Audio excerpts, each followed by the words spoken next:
La fleur de paille. Nom latin, Acherantaspera. Famille, Amaranthaceae. Nom commun, fleur de paille. Propriétés thérapeutiques. Des études ont rapporté des propriétés antibactériennes, antitumorales, anti-inflammatoires, abortives, antidépressives, anxiolytiques, antinociceptives, diurétiques et antipyrétiques. La plante aide à la circulation lymphatique, renforce la musculature, améliore la circulation sanguine. La plante est astringente, digestive, diurétique, laxative, purgative et stomacale.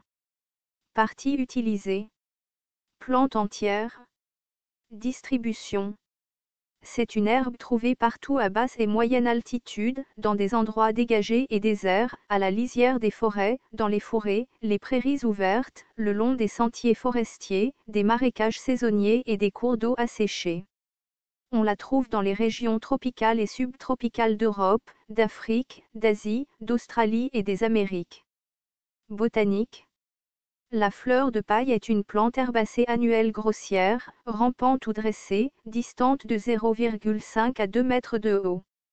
Les feuilles sont oblongovales à elliptiques, ou obovales, de 6 à 15 cm de long, pointues aux deux extrémités, plus ou moins velues, bien que souvent presque lisses. Les pointes sont rigides, allongées et longues de 10 à 15 cm. Les fleurs sont vertes et mesurent environ 5 mm de longueur. Les sépales ont 4 ou 5 filaments connais à la base, les étamines et les staminodes sont carrés dentés ou fimbrissés, violacés pâles. Les bourgeons pointent vers le haut, mais lorsque les fleurs s'ouvrent, elles s'étalent sur les côtés. Les graines sont oblongues, brunes, de 2 à 3 mm de long. Constituants. Le criblage phytochimique d'un extrait à l'éthanol a donné des triterpénoïdes, des saponines, des alcaloïdes, bétaïnes, achyrantines, et des stéroïdes et des constituants majeurs. Contient du triterpénoïde et des saponines. Les graines contiennent des saponines A et B, des glycosides d'acide oléanolique. L'étude a révélé des composés bioactifs, alcaloïdes, glycosides, terpénoïdes, stéroïdes, flavonoïdes et tannins. Utilisation culinaire. Les feuilles cuites sont utilisées comme substitut d'épinards. Elles peuvent être servies avec un aliment de base ou mélangées à d'autres légumes pour ajouter du volume. Les feuilles sont brûlées pour en faire un sel végétal. Souvent considéré comme un aliment de famine quand rien de mieux n'est disponible. Médecine rurale.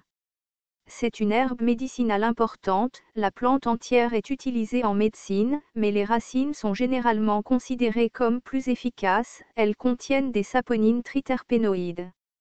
La racine est astringente, diurétique et antispasmodique. Elle est utilisée dans le traitement de l'hydropysie, des rhumatismes, des problèmes d'estomac, du choléra, des maladies de la peau, et de la rage. La racine macérée est utilisée pour diminuer la douleur des piqûres de scorpions.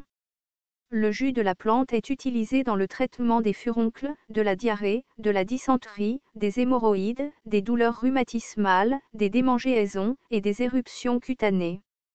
On pense qu'il soulage la piorrhée et les maux de dents. Une pâte de feuille est appliquée dans le traitement de la rage, des troubles nerveux, de l'hystérie, des piqûres d'insectes et de serpents. Les graines seraient consommées avec du lait afin de contrôler la faim sans perte de poids. Autres. La cendre de la plante brûlée, souvent mélangée à de l'huile de moutarde et une pincée de sel, est utilisée comme poudre à dents pour nettoyer les dents. Les brindilles séchées sont utilisées comme brosse à dents. Danger. Cette plante est abortive, fortement déconseillée aux femmes enceintes.